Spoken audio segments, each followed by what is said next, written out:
psychopédagogie de la croissance. Oui. De quelle croissance s'agit-il?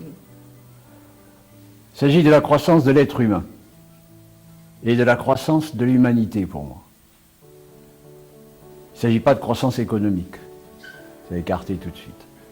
Il s'agit de la croissance de la personne, qu'elle devienne ce qu'elle est, que chacun devienne ce qu'il est.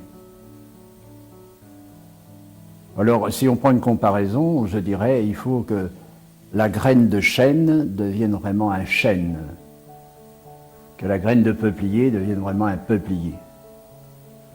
Et que, comme je disais au début, qu'une graine de pissenlit devienne vraiment un pissenlit, moyennant quoi il est réussi. Il s'agit de la croissance des personnes.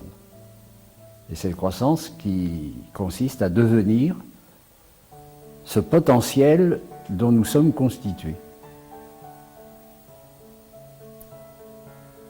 Voilà ce que c'est que la croissance pour moi.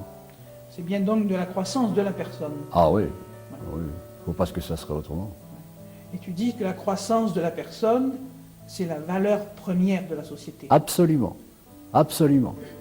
Tous les changements qui se font sont générés par des personnes.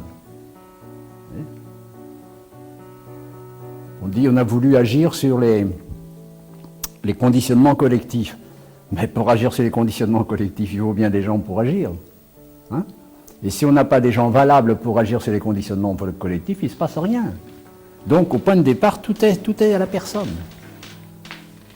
Seulement la tentation, c'est de vouloir aller vite. Moyennant quoi, on se dit, en modifiant la société, on va modifier l'homme. Je pense que le marxisme, ça a été ça. Hein? Changeons les structures économiques, changeons les structures politiques, et nous allons faire un homme nouveau. Enfin, ils voient où ils en sont aujourd'hui. Non, non. Tout est dans la personne, et tout progrès social vient de personne. C'est pour ça qu'il faut prendre grand soin des individus.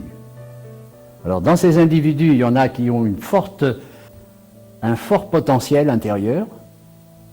Ceux-là, j'allais dire, ils poussent et ils font leur trou. Bon. Puis il y a la multitude de gens qui n'ont pas un potentiel aussi fort, et s'ils ne sont pas aidés, ils n'accoucheront jamais d'eux-mêmes. Et il faut penser à tout le monde, parce que dans la société, chacun a sa place. Et si chacun à sa place ne joue pas son rôle, la société ne peut pas avancer harmonieusement. Enfin, pas aussi harmonieusement que ça pourrait être.